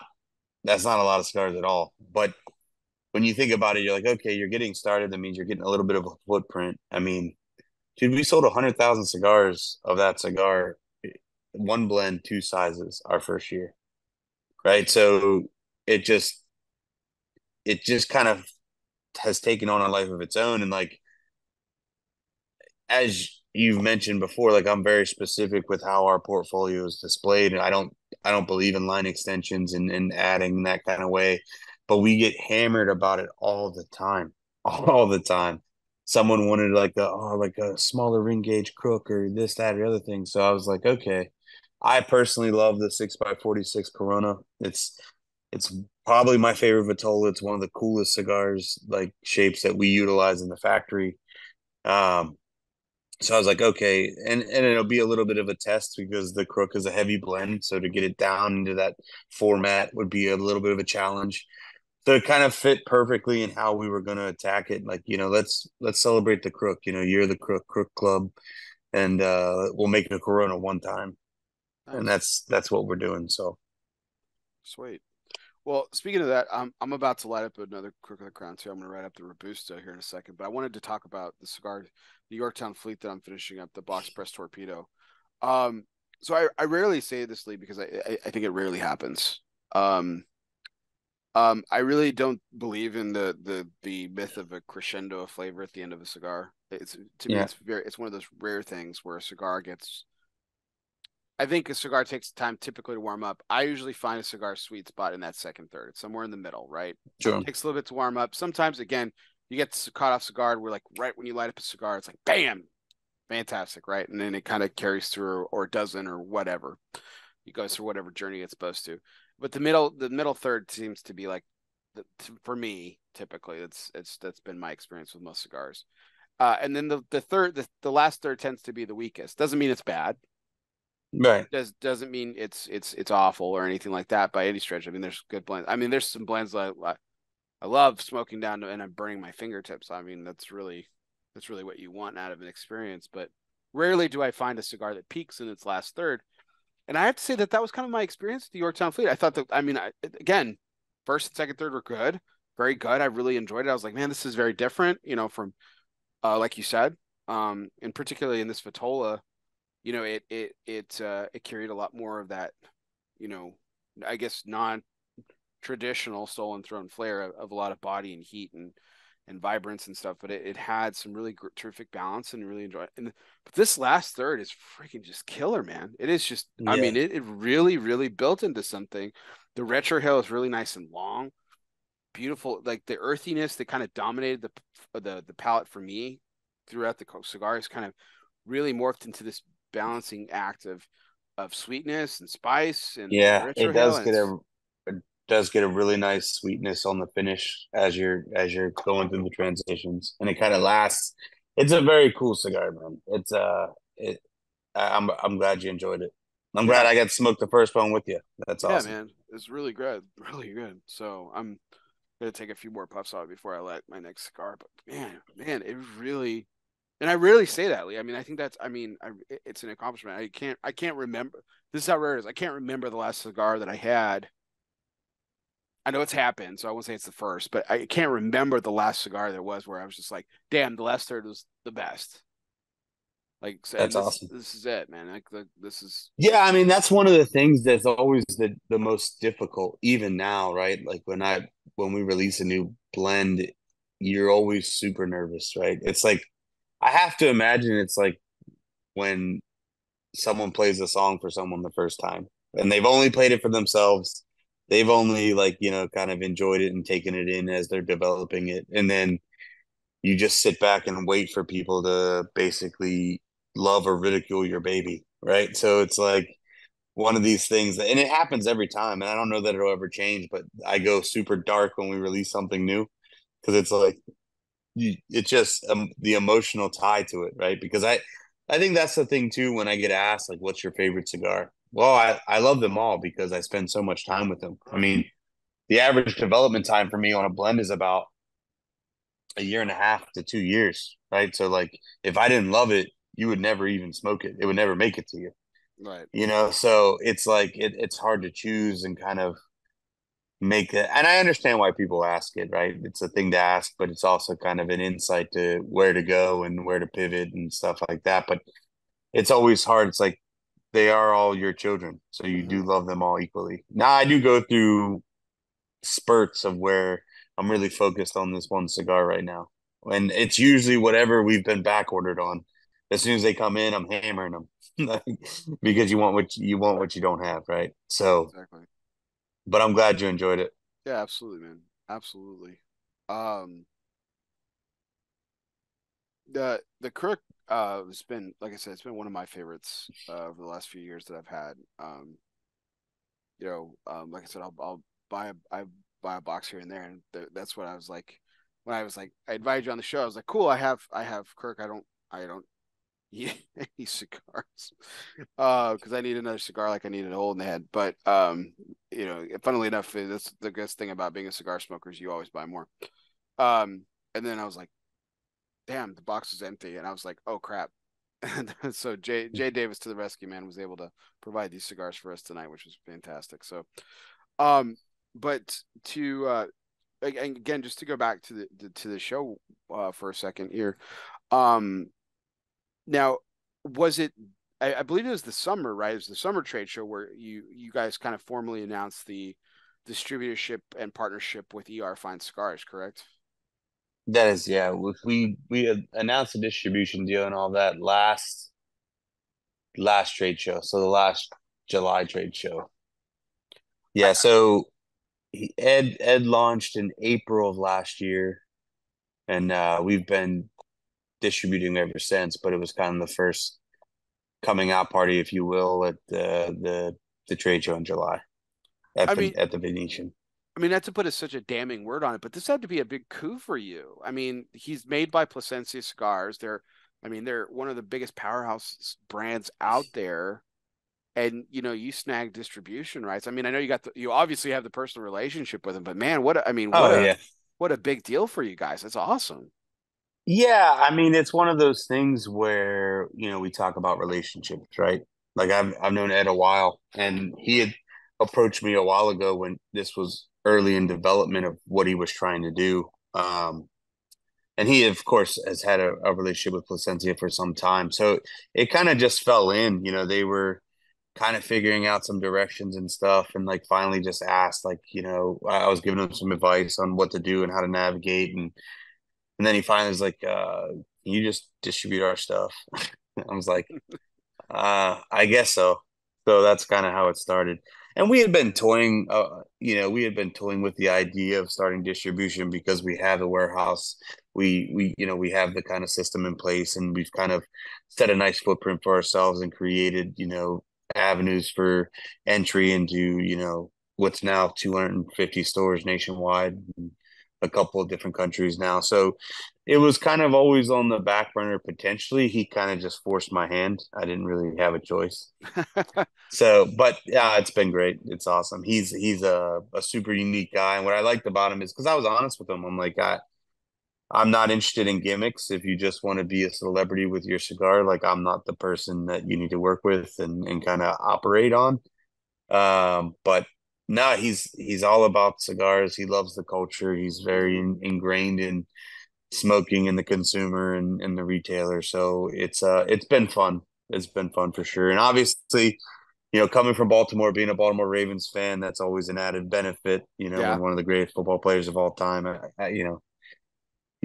I'm very lucky to call him a friend, and and now we're business partners. So I watched his Hall of Fame speech, and he had the cigars in his pocket, and he came on stage with a cigar. That was great. And I have a friendship with Javi Carranza from Plasencia, and I was like, "Hey man, are you watching this?" And he's like, "Yeah." And he said, like, I'm texting him. I'm like, "Hey, are you watching this?" And yeah, he's like, "I sure am." And he's fucking right there at the can.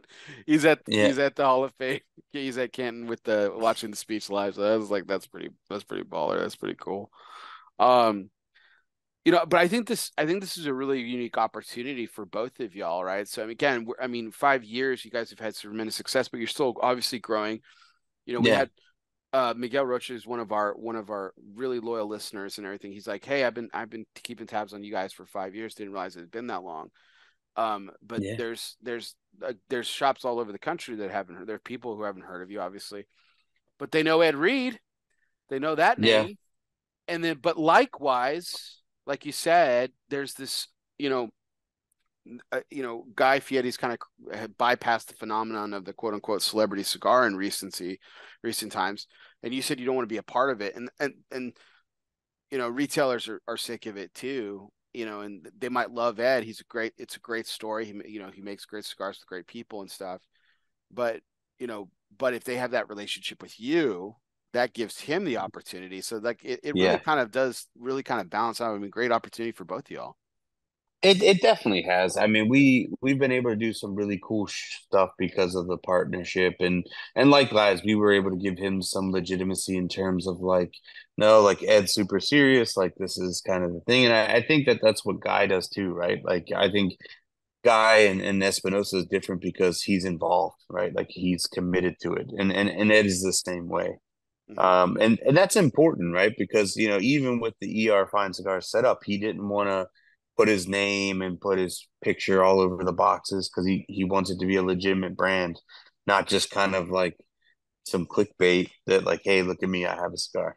Right. Right. So that was really important. And like he approaches it like a business, and he does a really good job at doing that.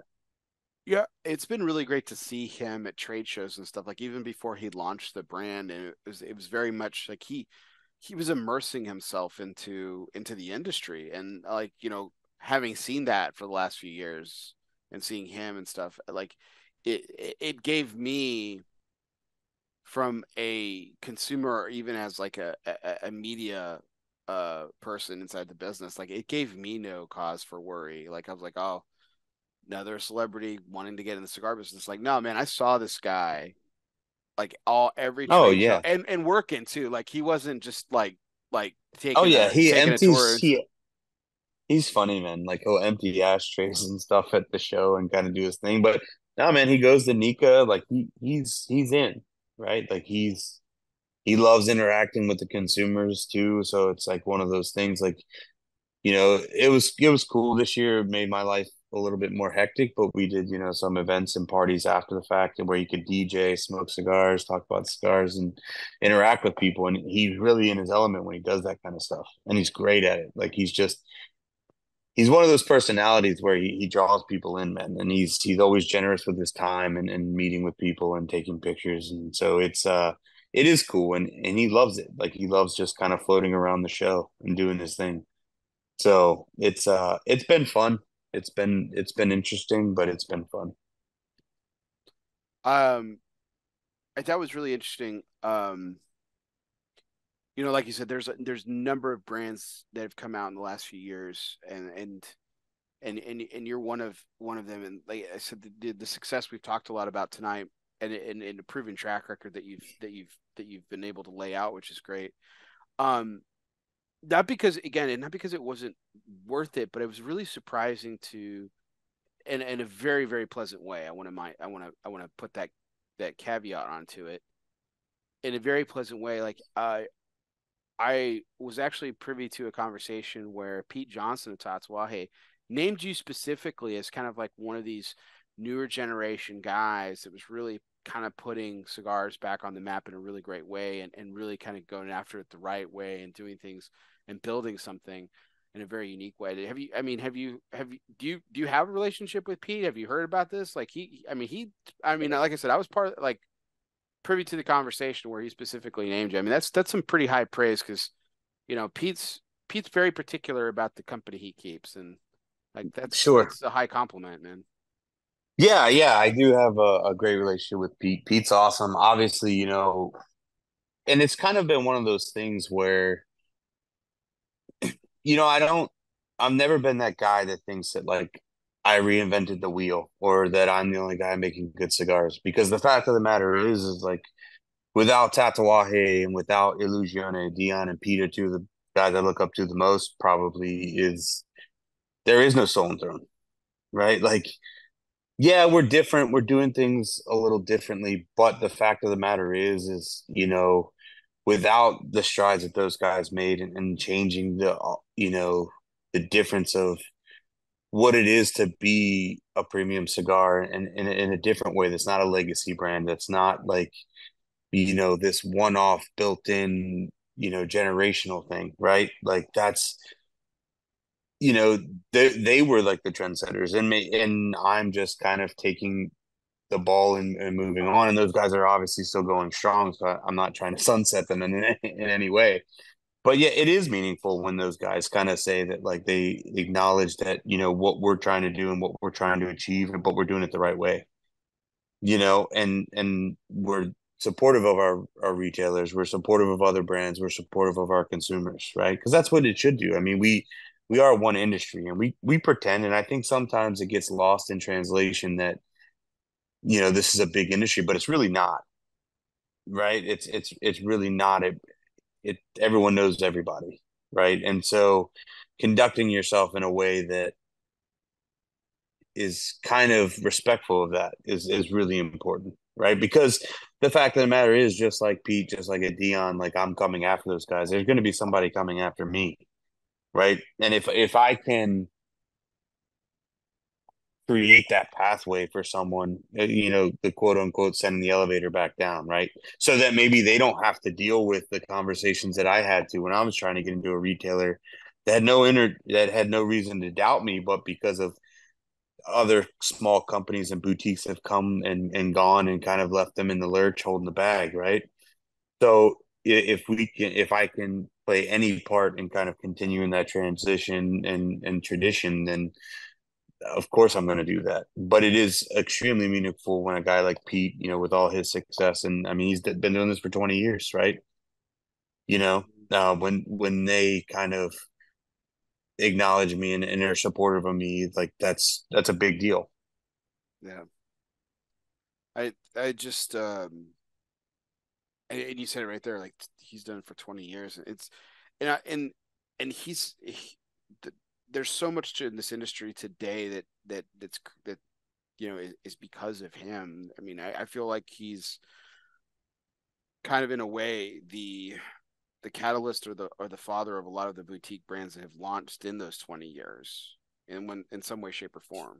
You just mentioned him and Dion were two of your big inspirations and stuff too.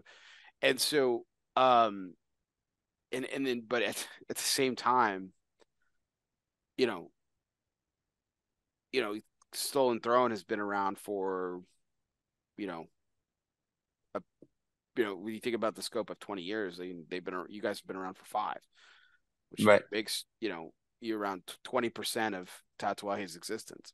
So I mean, Yeah. in the grand scheme, it's like it's such a blip on the history of the industry, but there's been so much impact in the last 20 years that have led to the impact that like Stolen Thrones has had on the industry too, which is crazy. Like when you think about it, that Yeah. microcosm Well, and I kind of think built. it's like-minded too, right? Like if you look at the Tatuajes, the Illusiones, the Stolen Thrones, we're okay with being disruptors. Like we're okay with trying to do things differently. Like, yeah, I understand that so and so's done this for 50 years or whatever, and this is how they're doing things, but it's okay to not fall in those footsteps and kind of do your own thing, right? And I think all those brands do that on various scales, right? Um, but yeah, I mean, I think it is good for the industry, and I think by doing it that way and creating a new era of acceptance and kind of having different things, I think it can only really benefit us all, right? And even if it's built out of competition, like if someone's coming along that's pushing me to continue to be my at my best, like I welcome that, right? Like that, but that's the athlete in me, right? But yeah, I mean, if you think, we've only been around for 25% of Tatawai's existence, and I've met Pete a long time ago as a consumer, and I was an SNS member and like, I had, I still smoke a shit ton of his cigars. Right. So, I mean, it all goes full circle, man. There's a lot of these guys in this industry that whether it's Island Jim introducing me and pushing me to Noel or like it's the Pete's like embracing what we're trying to do here and those kind of things. Like there's a lot of really, really good people in this industry, right? Like, yeah, on the back channels, you hear a lot of shit talking and there is a lot of drama. Like it's like a bunch of high school girls sometimes, but, in my experience, like for us, like we just keep our head down and keep working. Like the people that I enjoy in this industry have all been super dope and super supportive, you know? Nice. Well, awesome, man. Well, Lee, we just have a few more questions before we close out our evening for the night. And thank you again so much for joining us. It's been a Of course, man. fantastic Thanks for having me. conversation. Really enjoyed our conversation tonight, and enjoyed the cigars. It's been fantastic to smoke with you and enjoy our time together. So, this next segment is always brought to you by Pastania Cigars. Of course, this is Everybody Eats, sponsored by Pastania Cigars. If you always make sure that your servant's towel is bigger than your appetite, everybody will always get theirs. Pastania Cigars is more than just great cigars made by cool people. They embody an attitude of gratitude. They embody an attitude of gratitude and grit. With Pastania, everybody eats. So, Lee, I have a rotation of three questions in this particular category. It has to do with food, obviously. So, just wanted to Nice. know, I like it. um, what is the best experience that you've had with eating with other people? Oh man, that's tough because I come from an Italian family, so we eat with people all the time. I will have to say, last year PCA we were lucky enough to get a tasting menu at Mama Fuku with the whole team, right? Like everybody that was there working the show, and it was great food, man. We had a shit ton of sake, probably overserved a little bit. Um, but the food, the time, and like those times are like just like smoking a cigar, man. When you can sit down and just bullshit with friends of yours, or share a meal, and like those are meaningful moments, right? And but that was an awesome experience. That was really dope. So I'd have to say, either eating on the street in Italy, or but the first thing that popped into my mind was Mama Fuku last year at the trade show. Nice, nice. Is that what are you the one of the key spots you always go to, or is it just this one time that you happen to mention? Yeah, so David Chang is like I'm a big fan of him, like Ugly Deliciousness and all this stuff. He came up under Anthony Bourdain, and I actually had never eaten in Mama Fuku before, and so we kind of weaseled our way into the private room in the back, and then got a nice little tasting menu. So it was always a destination that I wanted to go, and um, so it worked out. Nice. And of course, everyone else loved it too because I picked up the tab. So they generally like it when I do that. Okay, yeah. Food always tastes better when it's paid for by someone else. So, That's right. That's right. or um, do you so you mentioned being a part of an Italian family. Was it your mom? Was it your dad? Was it both of them that would cook the family meals, or Yeah. So it was actually I had the old school grandmother cooking all the meals. Like food was on the table every day at 5 o'clock. If you weren't there at 5 o'clock, you don't eat. Uh, I learned that the hard way, like everything else. But no, yeah, I mean, we are that, the family that eats together, right? The nice? big Sunday dinners and the family gatherings and whatnot, right? So, So you ran home after football practice every day just to make sure you could actually get some oh food. yeah, I mean, I remember one time my grandfather warned me, and then the next day I did the same shit. Showed up late, and he locked the door, and I had to watch him eat through the screen glass, through the screen Oh, door. damn, that's savage, Yeah, man. yeah. Well, You got to know your audience, right? He knew how to Yeah, teach me a lesson. that's awesome. Oh, that's awesome. In retrospect, that's awesome. I'm sure in the moment it was painful. What was one of your favorite dishes that your grandmother made? Oh man, that's good. That's a good question. She's such a good cook, man. She's old school. Like she makes a killer Maryland crab soup though. Like her Maryland crab soup is phenomenal. But I don't think that she's cooked anything I don't like, to be honest. But if I had to say one thing that she's known for back home, it's definitely her Maryland crab soup. So what goes into? I would say my father's side of the family is from up further north, so I mean we got the chowders. So, Okay. Yeah, but so this is like so Maryland crab soup, you have cream of crab and you have Maryland crab soup. So Maryland crab is a tomato-based soup, okay, vegetables. She would put whole crabs in there, cut them in half and kind of put them in there with crab meat as well. So like it's hearty, man. A lot of vegetables, a lot of crab, and it's like a tomato-based right, soup. fantastic. So like Manhattan clam chowder, except for crabs in Maryland, That's right. and made by your grandmother, which is so much That's better right. than yeah. That's awesome. Oh man, that sounds good. It's like one of those things like when you try to replicate it, you can't like because Hmm. there's just something even though you follow the recipe to a T, you just can't replicate it for whatever reason. It's just not as good. Yeah, I so my krypton. I love to cook, everyone knows me as actually a pretty good cook. And I learned a lot of stuff. My fucking kryptonite of all things is my grandmother's arroz roja, which is just Spanish Mm. rice or red rice, Yeah, and I cannot replicate it.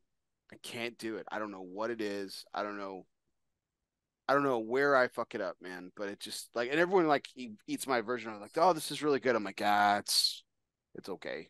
it's yeah. No, it's I mean you're not wrong. I mean, so since the beginning of time, my grandmother and all her siblings, they've always made like homemade breakfast sausage, right? They stuff it themselves, mix it, do the pork shoulders and and and the way she cooks it, I follow it to the T, but like it doesn't work out. It's never as good. It's good, like it's fine, yeah. but like it's Yeah, not the it's same. edible. It's just it's not your grandmother's, right? Yeah. No, That's I right, get it. Yeah. Oh man. and And it's she pretty frustrating. and it's I remember the flavors too because it's like it's not like my it sounds like your grandmother's still alive. Mine's not. Yeah, She passed when I was younger. I was a teenager when she passed, and it just doesn't taste the same. My mom got really close, and my mom's a superior. My mother's a superior to me too. And it's just I don't know what the heck, man. I don't know what it is. but your heart plays tricks on you too, right? Yeah, It's always going to be better because it was hers, you know. Yeah, I'm lucky. My grandmother's still alive. My grandparents were a huge influence on me, and I was lucky enough to have them both until I was 26. My grandfather has been gone almost 10 years now. Um, but yeah, it is that nostalgia factor too, right? It kind of plays its role in the whole thing.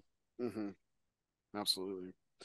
Well, that was our Everybody Eats segment sponsored by Pastania Cigars. If you always make sure that your serving style is bigger than your appetite, everybody will always get theirs. Pastania Cigars is more than just a great cigars made by cool people. They embody an attitude of gratitude and grit. With Pastania, everybody eats. And this brings us into our next segment, which is our Asylum Moment, which is obviously brought to you by Asylum Cigars. Refuge is more than just a physical place, it can be a state of mind. Some of life's greatest reflection can be found in our own personal asylum. Moments like these were made for Asylum Cigars. So light up an asylum and choose your refuge. So Lee, this segment actually came to be just after you were actually on the show. So it's been around for a couple years now, and but just after, so you didn't get to participate in the first time. Um, you know, like we've been talking about a lot this conversation. Like life's a whirlwind, man. We come and we go and we do this, and it's all a community. Your warehouse has even got a lounge attached to it, so you guys can sit around together. This is a very community driven industry. whether we're consumers or manufacturers or brand owners or whatever. Even tonight, you and I are sharing a cigar together, but there's every so often we have those moments where it's just us alone smoking a cigar. And I call those a moment of refuge. And so I'm sure you've had a good number of these, not as many Oh, as sure. the other opposite, but of being around people. But if you can remember a time where it's just you smoking a cigar, what was that moment about? It doesn't have to be your favorite one or anything, just one that comes to mind. What were you smoking, if you can remember, and or more importantly, what was the moment about? I think the one that comes to mind is I think it was during COVID and we were kind of like just all locked away. All Everyone in the industry was like getting together every night and zooming till 4 in the morning because we didn't have anything else to do. Um, but I remember like just sitting outside with my dog who's now passed, and just listen to a. I think actually I was watching some like random Tyler Childers stream of like him just playing, or they did these locked up sessions where they would just like singer songwriters would just get together on like a Zoom and just play for everyone just tuning in, right? And Yeah, just sitting there and kind of just like taking in a weird calmness, right? And all this chaos that's going around you, you just kind of just relaxing, ignoring everything for a bit, just listening to music and smoking a cigar. that's awesome. Yeah, those were certainly dark days. But they're certainly interesting, and in a way, like I say hopefully, but in almost reality, we probably most likely will never experience anything like that again. You know, Yeah, I can't see it. I mean, you never say never, right? But yeah, I don't know. It was also kind of interesting too because we were all kind of in the same level of vulnerability for a while, which was interesting. And to be honest with you, it's probably times that like we became closer with people that like maybe we wouldn't have if that wouldn't yeah. have happened. You know what I mean? Like, man, I remember some super late nights, like me, Coop, Pete on a Zoom till 4 in the morning, just bullshitting because we didn't have anything else to do, just Yeah. smoking cigars and kind of bullshitting, right? Well, And we met over Zoom. This is the, we the first did, time the first time yeah, we ever met was for this show, and and it was, yeah. I mean, it was all digital, and it was, yeah. So I mean, it's just crazy. It's crazy what happened. yeah. But I think it kind of, if you allowed it to, it kind of created some stronger relationships, and the silver lining of it all, I guess. And because like this chaos, and even with the cigar boom of COVID, right? Everyone's home just smoking cigars. But I think really it was more about like finding that control space. Okay, I can't control anything else, but I can control when I'm about to smoke, and I'm going to sit here and I'm going to talk to a bunch of dudes and bullshit for a while and kind of just forget about other shit for a while, Yeah, right? So like that's kind of cool if you think of it at a 10,000 foot view, is like we were all sharing the same experience in a different way. But yeah, it would be hard. I think we'd be hard pressed to kind of see anything like that again. But you never know, I guess, yeah. right? So Like you said, never say never for sure. Um, but yeah, no, that's awesome. I'm sorry to hear about your dog. I'm a it big dog owner. sucks. That's the worst. How It's the worst. But how old are they? I've been my Brody was 8 years old, so we do the Argos cigar for the Cane Corso Rescue. So a dollar from every cigar made and sold is donated to the Cane Corso Rescue out of Texas. Um, it sucks, man. But like, I've been adopting and rescuing animals my entire life pretty much, but it never gets easier when that part of the journey comes along. But what are you gonna do? Did you get another one from them, or are you done with Not this one? yet. We're not yet. We fostered some and helped kind of along the journey with like transport and kind of short-term fosters.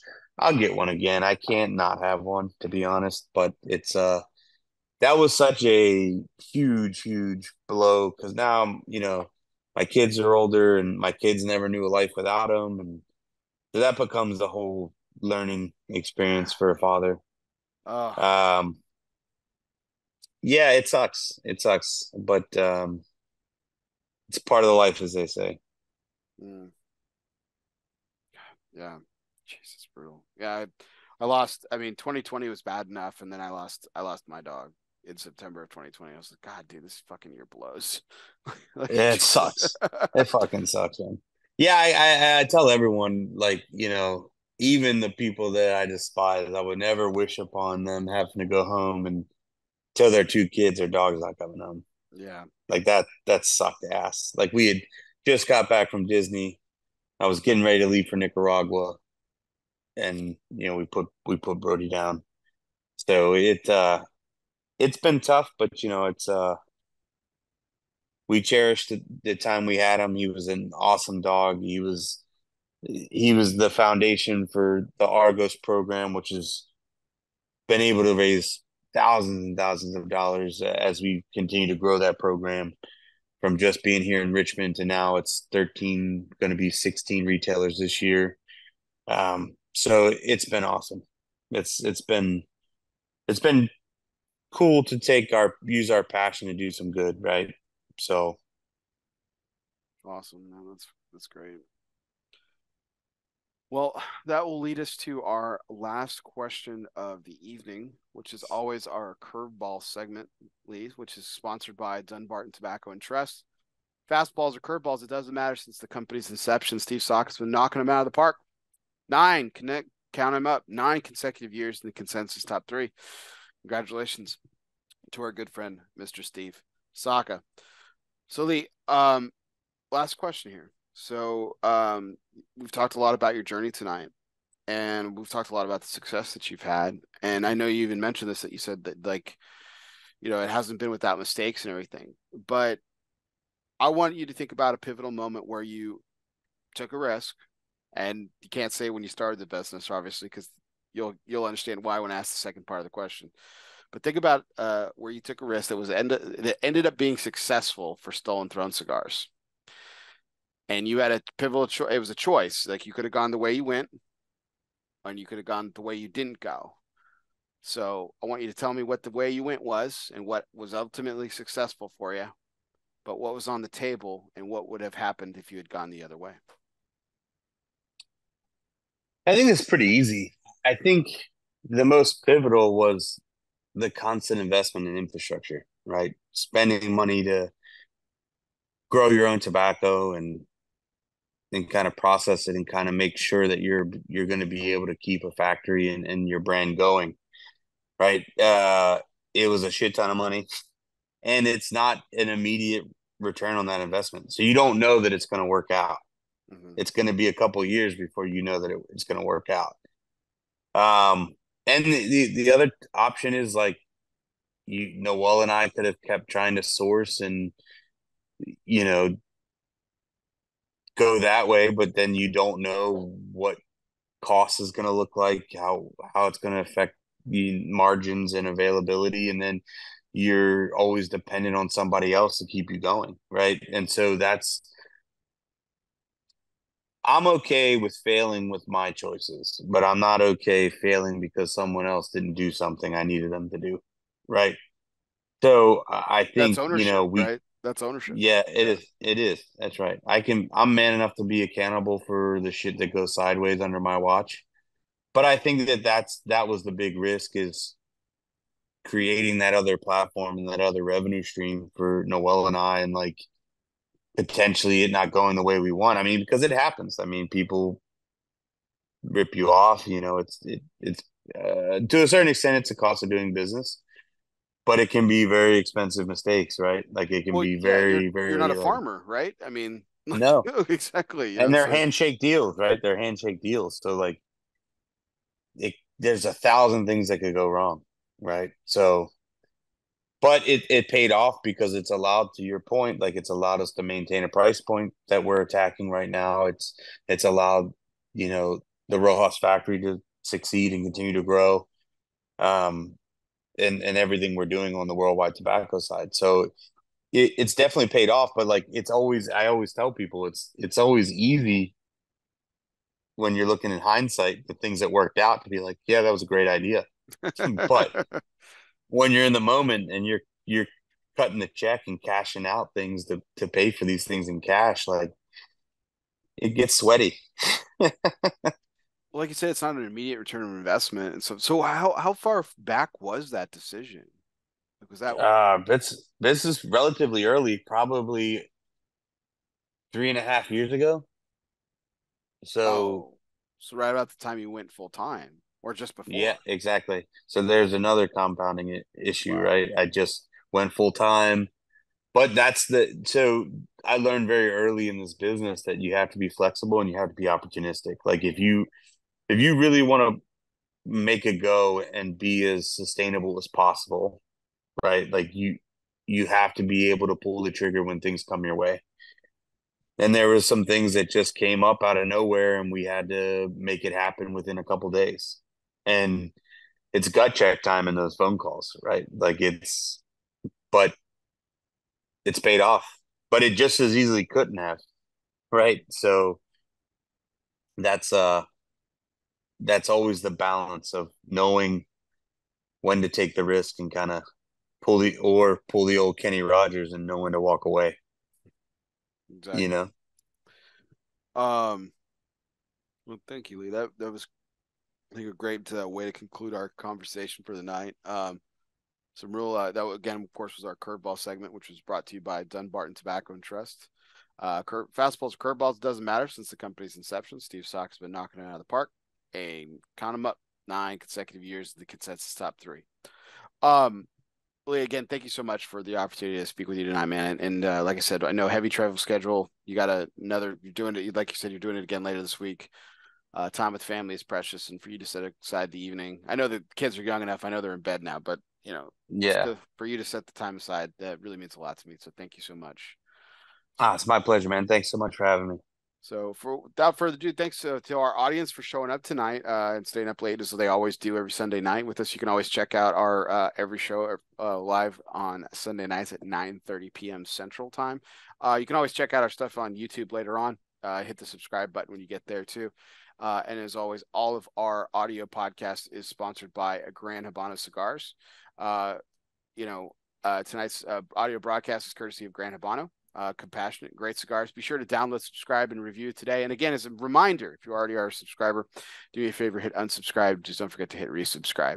And if you are the people that actually leave a review, please leave some actual feedback. For the one guy out there that gave me a 1-star review who left me no feedback, you got to tell me why I suck. You have to do that, man, because I can't get better unless you tell me why I suck. It's just common decency. So it's okay if you don't like me. Just tell me why. It's humble ask. That's all I'm asking for. But for everyone out there, we do appreciate all those likes, shares, and comments. Keep them coming. Again, I'm Bear Duplessis live from the Alec Bradley studio of Hazel, Texas. He's Lee Marsh. Guess what, everybody?